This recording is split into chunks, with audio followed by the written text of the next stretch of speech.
Hi friends, நம்ம subscriber ரொம்ப மாதமாக கேட்டுட்டு இருந்த வத்த குழம்பு, காரக்குழம்பு எப்படி செய்கிறதுன்னு தான் பார்க்க போகிறோம்.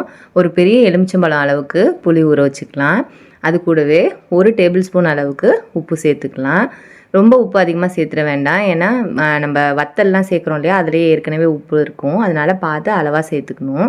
இதை ஊற வைக்கிறதுக்கு அரிசி களைஞ்ச தண்ணியை நான் ஊற்றி ஊற வச்சிடுறேன். எப்போவுமே எல்லா குழம்புக்குமே புளியெல்லாம் ஊற வச்சோம் அப்படின்னா அரிசி களைஞ்ச தண்ணியில் ஊற வச்சோம் அப்படின்னா நல்லா டேஸ்டியாக இருக்கும் குழம்பு. இப்போது ஒரு எண்ணெய் சட்டியில் கொஞ்சமாக எண்ணெய் சேர்த்துட்டு ஒரு டேபிள் ஸ்பூன் அளவுக்கு சுண்டைக்காய் வத்தல் சேர்த்துக்கிறேன். சுண்டைக்காய் வத்தல் நல்லா பொரிஞ்சு வரட்டும். பொரிஞ்சு வந்தோன்னே அதை எடுத்து வெளில வச்சிடலாம். சுண்டைக்காய் வத்தல் வயிறு புண்ணுக்கெல்லாமே நல்லது. ரொம்ப சின்ன பிள்ளைங்க வீட்டில் இருந்தாங்க அப்படின்னா இதை நம்ம நசுக்கி போட முடியாது, ரொம்ப கசக்கிற மாதிரி இருக்கும் குழம்பு. அதனால் அதை நான் முழுசாகவே போட்டுக்கலான் இருக்கேன். அப்புறம் அதே எண்ணெயிலேயே 1 டேபிள் ஸ்பூன் அளவுக்கு மணத்து தக்காளி வத்தல், இதையும் அதில் எண்ணெயில் போட்டுட்டு நல்லா பொரிச்சதுக்கப்புறம் எடுத்துக்கலாம். இந்த மணத்து தக்காளி வத்தலை மட்டும் நான் அப்படியே லேசாக இடிச்சிக்க போகிறேன். இது அந்தளவுக்கு குழம்போட கலக்கும்போது கசப்பு தெரியாது. அதனால் ஒரு இடிக்கிற கல்லுலையோ இல்லை அம்மிலையோ லேசாக அப்படியே தட்டினோம் அப்படின்னா அப்படியே நுணுங்கிடும். அந்த பொரிஞ்சதுனால லேசாக அப்படி தட்டினாலே அப்படியே நுணுங்கிடும். அதை அப்படியே எடுத்து ஒரு பிளேட்டில் வச்சுக்கலாம். இப்போது நம்ம ஊற வச்சுருக்க புளியெல்லாம் ஊறி இருக்கும், அதை அப்படியே நம்ம கரைச்சிக்கலாம். ரொம்ப திக்காக கரைச்சிக்கணும். ரொம்ப தண்ணியாகிட்டுனா நம்ம சுண்டை வைக்கிறதுக்கு வேறு வேஸ்ட்டாக கொதிக்க வச்சிட்டு இருக்க மாதிரி இருக்கும். அதனால் தேவையான அளவு மட்டும் தண்ணி சேர்த்து நம்ம நல்லா திக்காக கரைச்சிக்கலாம். அப்போ ஈஸியாக குழம்பு திக்காகிடும். நம்ம கரைச்சிட்டு நம்ம வடிகட்டுறோம் இல்லையா, அப்போயே அந்த மீதி கொஞ்சோண்டு தண்ணி அந்த புளி தண்ணியிலே வச்சு மறுபடியும் கரைச்சிக்கிட்டோம்னா நம்மளுக்கு ரொம்ப அதிக தண்ணி தேவைப்படாது. கடைசியாக நல்லா சக்கையெல்லாம் வந்ததுக்கப்புறம் ரொம்ப கொஞ்சமாக மீதி இருக்கிற அந்த புளியில் ஊற்றி கரைச்சிக்கலாம். புளி வடிகட்டியாலேயோ இல்லை கையாலேயோ நம்ம வடிகட்டிக்கலாம். புளி வடிகட்டியால் வடிகட்டினாலும் 2-3 தடவை நம்ம வடிகட்டி தான் ஆகணும். ஒரு தடவையிலேயே அந்த இதெல்லாம் போகாது. இப்போ அதே எண்ணெய் சட்டியிலேயே ஒரு 4 டேபிள் ஸ்பூன் அளவுக்கு நல்லெண்ணெய் சேர்த்துக்கலாம்.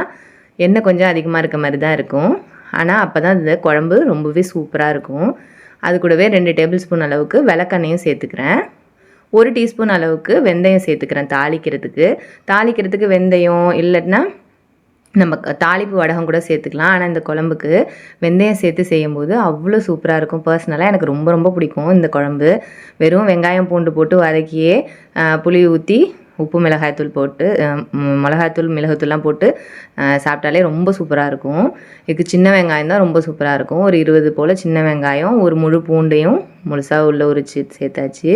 வெந்தயம் லேசாக பொரிய ஆரம்பித்ததுக்கப்புறம் இல்லைன்னா லேசாக செவந்து வந்ததுக்கப்புறம் நம்ம அந்த வெங்காயத்தை சேர்த்துடலாம். வெங்காயம் பூண்டையும் சேர்த்துட்டு ரொம்ப நேரம் வதக்கக்கூடாது. ஒரு 10 வதக்கு அப்படியே லைட்டாக அப்படி வதக்கணுன்னே அப்படியே லைட்டாக டிரான்ஸ்பரண்ட் கலரில் வரும்ல வெங்காயம், அதுவே சூப்பராக இருக்கும் நம்மளுக்கு சாப்பிட்றதுக்கு. அந்த மாதிரி இருக்கும்போதே அது கூட நம்ம கரைச்சி வச்ச புளியும் சேர்த்துடலாம். சேர்த்துட்டு ஒரு 2 டேபிள் ஸ்பூன் அளவுக்கு குழம்பு மிளகாய்த்தூள் சேர்த்துருக்கேன். நம்ம காரத்துக்கு தகுந்த மாதிரி கூட குறைச்சி சேர்த்துக்கலாம்.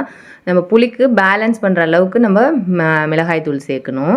அப்போ தான் ரொம்ப புளிக்கவும் இல்லாமல் இருக்கும். ரொம்ப அதிகமாக கார குழம்புங்கிறதுனால நம்ம நிறைய காரம் சேர்க்கணுன்னு அவசியம் கிடையாது. அதை பேலன்ஸ் பண்ணுற அளவுக்கு இருந்து நம்ம சாதத்தில் போட்டு சாப்பிடும்போது காட்டமாக இல்லாமலும் புளிக்காமலும் இருந்ததுனாலே நம்ம கரெக்டாக குழம்பு வச்சுருக்கோம்னு அர்த்தம். அது கூடவே 1 டீஸ்பூன் அளவுக்கு மிளகுத்தூளும் சேர்த்துருக்கேன், நல்லா வாசனையாக இருக்கும். இப்போ இது கூடவே நம்ம வத்தல்லாம் சேர்த்துக்கலாம். கொத்தரங்காய் வத்தல், முருங்கைக்காய் வத்தல், கத்திரிக்காய் வத்தல், மாங்காய் வத்தல்லாம் கூட சேர்த்துக்கலாம். அது தண்ணியெலாம் ஊற வைக்கணும்னு கூட அவசியம் இல்லை. சுத்தமாக இல்லைன்னு நினச்சோம்னா நம்ம தண்ணியில் அலசிட்டு வேணால் போட்டுக்கலாம். இது எல்லாமே வீட்டில் செஞ்ச வத்தல் தான். இந்த சுண்டைக்காய் வத்தல், அந்த நம்ம பொடிச்சு வச்சுருக்க மணத்து தக்காளி வத்தலுமே அது கூட சேர்த்துக்கலாம். மாங்காய் வத்தலும் போட்டுக்கலாம். நம்ம மாங்காய் வத்தல் இருந்ததுன்னா அதையும் போட்டுக்கலாம்.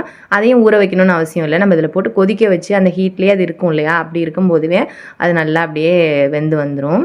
நல்லா கலந்துட்டு நான் சின்ன பர்னரில் தான் வச்சுட்டு லோ ஃப்ளேமில் வச்சு ஒரு 10 நிமிஷம் நல்லா கொதிக்க விட்டேன் அப்படின்னா நல்லா எண்ணெயெல்லாம் பிரிஞ்சு நல்லா குழம்பு அப்படியே சுண்டி உள்ளே போட்டிருக்க நம்ம வத்தல்லாம் நல்லா வெந்து வந்திருக்கும். நல்லா சாப்பிட்றதுக்கும் நல்லா சூப்பராக இருக்கும். பாருங்கள் எவ்வளோ கலர்ஃபுல்லாக இருக்குது அப்படின்னு சொல்லிட்டு இந்த எண்ணெயெல்லாம் நல்லா பிரிஞ்சு வந்திருக்கு. இதில் உள்ள அந்த வத்தல்லாம் லேசாக நீங்கள் அமுக்கி பார்த்தீங்க அப்படின்னா வெந்து வந்திருக்கும். நம்ம ஏற்கனவே புளியை நல்லா திக்காக கரைச்சதுனால நம்மளுக்கு இந்தளவுக்கு நல்லா டக்குன்னு ரெடி ஆகிடுச்சு. புளியை நம்ம திக்காக கரைக்காமல் தண்ணியாக கரைச்சிட்டோம் அப்படின்னா நம்மளுக்கு இன்னும் கொஞ்சம் அது சுண்டி வரதுக்கு லேட் ஆகும். அதனால தான் நான் உங்களை ஃபஸ்ட்டே புளியை கொஞ்சம் திக்காக கரைச்சிக்க சொன்னேன். இதிலே நம்ம வத்தல் தான் போடணுன்னு அவசியம் இல்லை. நம்ம முருங்கைக்காய், ஃப்ரெஷ்ஷான கத்திரிக்காய் இதெல்லாமே கூட சேர்க்கலாம். பாருங்கள் எவ்வளோ சூப்பராக கலர்ஃபுல்லாக இருக்குது அப்படின்னு சொல்லிட்டு சுட சுட சாதத்தோடு போட்டு சாப்பிட்றதுக்கு அவ்வளோ சூப்பராக இருக்கும்.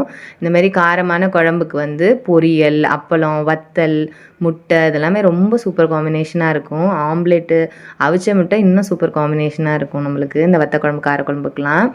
கண்டிப்பாக நீங்கள் வீட்டில் ட்ரை பண்ணி பாருங்கள்.